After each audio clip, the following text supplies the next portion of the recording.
Hi అండి అందరికీ. నేను మీ హారిక జైపాల్. ఈరోజు వ్లాగ్ ఏంటంటే తమిళ్ చూస్తేనే అర్థమైపోయి ఉంటుంది. నేను డెలివరీలో ఫాలో అయ్యానని అనుకున్నాను.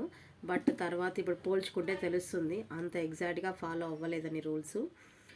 ఇప్పుడు చూడండి 1 అవుతుంది, అయినా చెవులో కాటన్ పెట్టుకున్నాను. ఎందుకు పెట్టుకున్నాను అంటే చెవులకి చల్లగా అలిపోతే తెలియకుండానే విపరీతమైన హెడేక్ వస్తుంది. చల్ల నీళ్ళల్లో ఎక్కువసేపు గిన్నెలు కడిగినా, బట్టలు తీసినా, ఇంకేమైనా చల్లదనం చేతులకు ఎక్కువ తగిలిందనుకోండి, తెలియకుండానే ఇట్లా తిమ్మిర్లు వచ్చేస్తున్నాయి. కాళ్ళ కూడా ఇంతకుముందు వాటర్లో ఆడుకునేదాన్ని, కా చల్ల నీళ్ళల్లో కాళ్ళు పెడితే నా కాళ్ళ కింద ఇట్లా మంట ఇట్లా వచ్చి ఇట్లా పోతుంది. మీరు నమ్మరు, మీ దాకొస్తే కంపల్సరీ అర్థమవుతుంది. నేను నమ్మలేదు, రూల్స్ పాటించానని అనుకున్నాను, కానీ పాటించలేదని నాకు అర్థమైంది. చెవులో కాటన్ పెట్టుకున్నాను. ఎల్లిపాయ పెట్టుకోవాలి, మళ్ళీ పైన కట్టుకోవాలి. నేను సమ్మర్లో డెలివరీ అయ్యాను.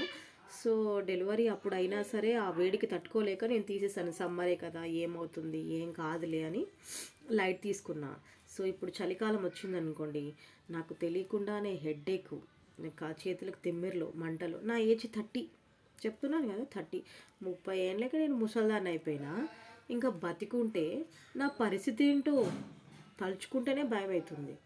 సో మీరు కూడా ఎవరైనా డెలివరీ అయినా, ప్రెగ్నెన్సీతో ఉన్నా, పెద్దవాళ్ళు ఏం చెప్తే అది కంపల్సరీ ఫాలో అయిపోండి. నాలాగా ఇంకెవరు ప్రాబ్లం ఫేస్ చేయకూడదని చెప్తున్నాను. ప్లీజ్ కంపల్సరీ పెద్దవాళ్ళు ఏమేమైతే చెప్తారో అవన్నీ చేయండి.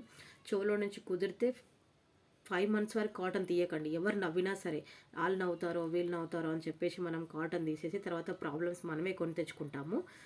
సో ఎవరికి కనిపించకుండా ఇలా ఇప్పుడు నేను సిగ్గుతో లోపలికి పెట్టుకున్నాను చూడండి,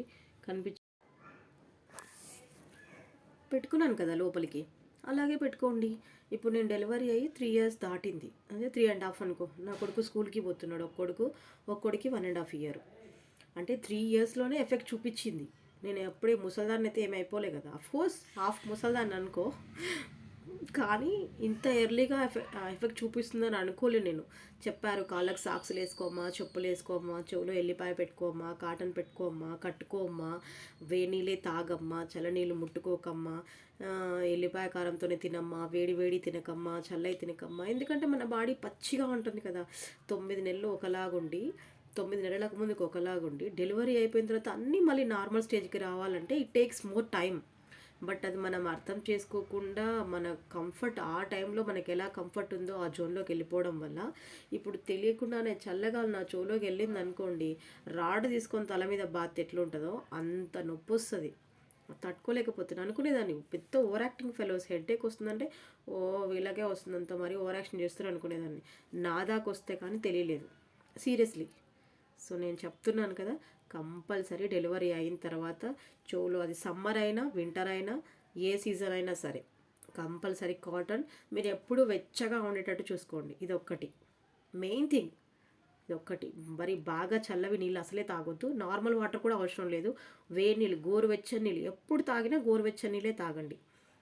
సాక్స్లు వేసుకోండి, స్లిప్పర్స్ కూడా వేసుకోండి ఇంట్లో. నేను చెప్తున్నాను కదా, నేను ఆల్రెడీ ప్రాబ్లం ఫేస్ చేస్తున్నాను. నాలాగా మీరెవరు ఫేస్ చేయకూడదని చెప్తున్నాను.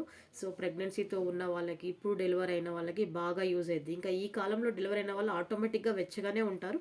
బట్ తాగేవి కూడా కొంచెం గోరువెచ్చగా ఉండేటట్టు చూసుకోండి. ఇంకా చాయ్ అట్లాంటివి అయితే బేబీస్కి ప్రాబ్లం అయింది కాబట్టి అవి చల్లవే తాగాలి. But please like, share, subscribe మర్చిపోకండి. ఇంకేమైనా డౌట్ ఉన్నా కామెంట్ చేయండి.